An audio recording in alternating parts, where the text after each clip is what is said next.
The playoffs are here once again, and once again, I'm here to break it down for you.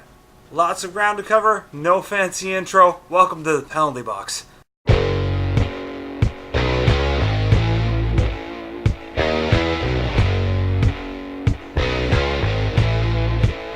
Woo!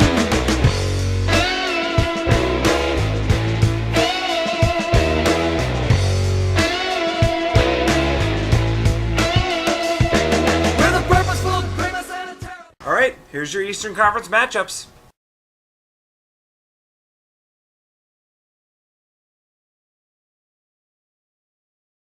The fully loaded Pittsburgh Penguins against the underdog New York Islanders.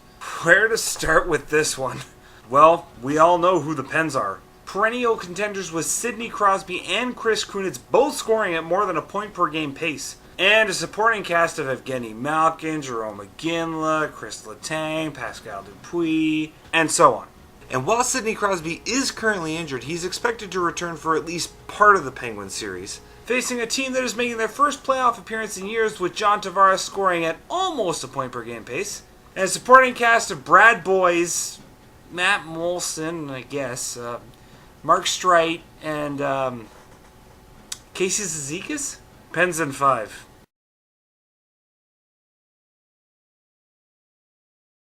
The matchup of the Canadian overachievers, the Montreal Canadiens versus the Ottawa Senators. The Sens really surprised this year, playing well above what many thought their level would be, keeping a playoff pace despite missing two of their biggest stars, Jason Spezza and Erik Karlsson.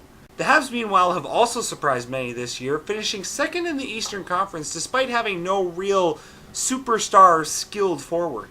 And no, Habs fans, Max Pacioretty does not count. The Sens are getting a big boost at just the right time with Karlsson returning from injury, while the Habs are slipping at exactly the wrong time with Carey Price going into a season-finishing slump. Price has been to the playoffs before, and Montreal's got to be hoping for a rebound, but a stone-cold goalie combined with a lack of any real physical threat is the worst possible combination in the playoffs. The Sens pull off the upset in 6 games.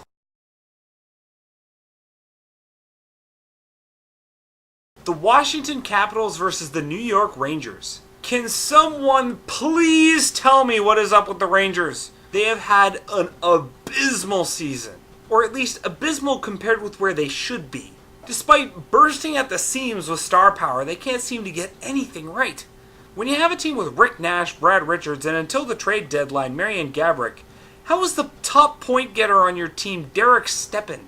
The Caps, meanwhile, did not start the year well. Well out of the playoff race early on, they somehow turned it around. Except replaced somehow with Ovechkin remembered what his name was and started scoring goals again. They got red hot, winning 8 of their last 10 games and finishing first in their division, third in the East. The Rangers really don't have a lot going for them outside of the net. Lundqvist has heated up recently, posting a .926 save percentage, which bodes well for them going into the playoffs. But once again, their highest scorer has 44 points. The Caps, on the other hand, have 3 players scoring at a point per game pace or greater, including Ovechkin with 56 points and a league-leading 32 goals. And their goaltending situation ain't too bad either, with Braden Holtby posting a .920 save percentage. Caps in 6. And finally, the matchup to watch of the first round.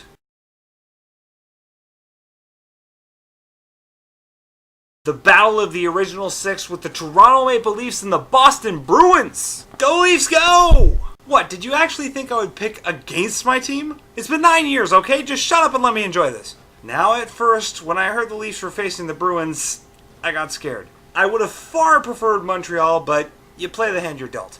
One thing that is a foregone conclusion about this series, it will be physical. These are the 2 toughest teams in the league, the Leafs leading the league in both hits and fights. However, very little else can be figured out about the rest of this series, as this is the biggest toss-up in the first round. The Bruins are limping into the playoffs, losing 4 of their last 6 games. The Leafs, meanwhile, are doing no better, also losing 4 of their last 6, losing their way shortly after clinching their first playoff spot in 9 years. A big question mark for the Leafs in this series is Phil Kessel. He's had trouble scoring in previous matchups with his old team.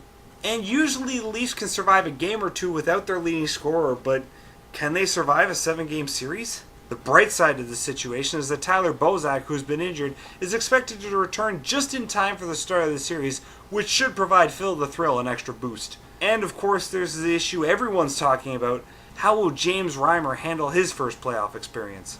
He's been stellar this year, but can he find that extra level of compete needed for the second season? While the Bruins have owned the Leafs in the previous 2 years, the Leafs have broken the myth of invincibility, taking 3 out of 4 points in their last 2 matchups. Then again, overtime losses count for nothing in the playoffs. Basically, this series comes down to who steps up first. And while the big bad Bruins are a scary team, I gotta go with my boys. Leafs in 7! That's it for my Eastern Conference picks, but check out my Western Conference picks. The link for that will be in the underbar.